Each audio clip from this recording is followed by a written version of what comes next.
CM పదవి కోసం ఏక్నాథ్ షిండే 5 అంశాలని తెర మీదకు తెచ్చారు.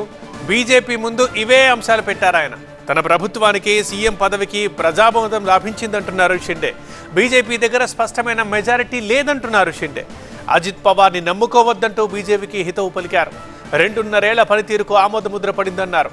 బీజేపీ కోసం తాను శివసేనను చీల్చానంటున్నారు షిండే. ఈ 5 పాయింట్స్ని అధిష్టానం దగ్గర పెట్టారు షిండే.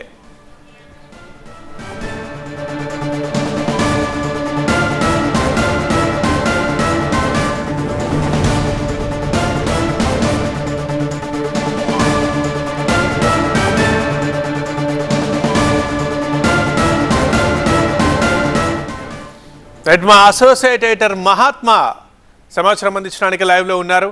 మహాత్మా, షిండే 5 పాయింట్లు పెట్టారని చెబుతున్నారు. సో దీనికి సంబంధించి మరి రెస్పాన్స్ ఎలా వస్తుంది? మెయిన్గా అజిత్ పవార్ గురించి ఆ మాట అన్నారు ఆయన.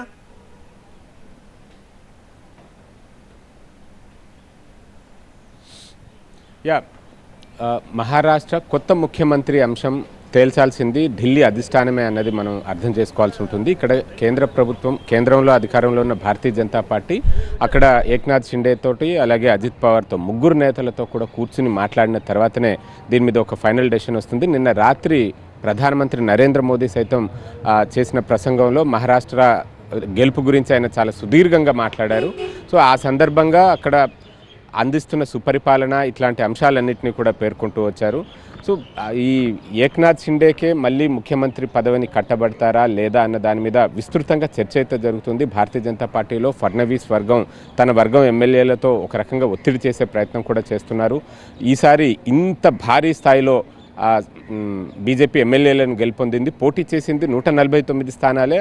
అటువంటి పరిస్థితుల్లో 133 స్థానాల వరకు బీజేపీ గెలుపొందగలిగింది అంటేనే స్ట్రైక్ రేట్ 90% కంటే 90% వరకు ఉన్నదనేది మనం అర్థమవుతుంది. ఇంత భారీ స్థాయిలో సొంతంగా ప్రభుత్వాన్ని ఏర్పాటు చేయడానికి కావాల్సిన సంఖ్యకు కొద్ది తేడాతోటి నెంబర్ని సాధించినప్పటికీ కూడా సీఎం పదవి రాకపోవడం అంటే బీజేపీ ఎమ్మెల్యేల్లోనూ బీజేపీ నేతల్లో ఫడ్నవీస్ వంటి నేతల్లోనూ అసంతృప్తి అన్నది చెలరేగుతుంది. కాబట్టి దీన్ని ఎలా అడ్రస్ చేయాలి ఏంటి అన్న దాని మీద బీజేపీ అధిష్టానం ఆల్రెడీ దృష్టి సారించింది.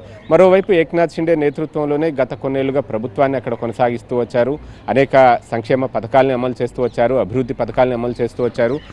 పైపెచ్చు అటు ఏక్నాథ్ షిండే శివసేనకి బీజేపీకి మధ్య పెద్దగా పొరపచ్చాలంటూ కూడా ఎక్కడ లేవు. అన్నీ ఈ పరిస్థితుల్లో ఇప్పుడు ముఖ్యమంత్రి పీఠం గురించి రాష్ట్ర స్థాయిలో జరిగే చర్చ కారణంగా మళ్ళీ ఈ స్పర్ధలు పెరిగే అవకాశం ఉంటుంది తప్ప దాన్ని వీలైనంత వరకు ఈరోజు లేదా రేపు వీలైనంత వరకు దాన్ని ఒక కొలిక్కి తీసుకువచ్చేసి కొత్త ముఖ్యమంత్రి ఎవరు అన్నది తేల్స్తారు. ఎందుకంటే ఎల్లుండి వరకే కొత్త ప్రభుత్వాన్ని ఏర్పాటు చేయడానికి అవసరమైన గడువు ఎల్లుండితో ముగిసిపోతుంది. కాబట్టి ఎల్లుండి కొత్త ముఖ్యమంత్రి ప్రమాణ స్వీకారం చేయాల్సిందే.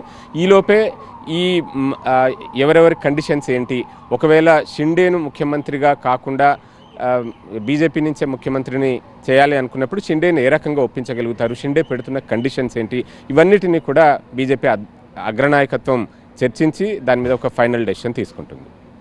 రైట్ మహాత్మా.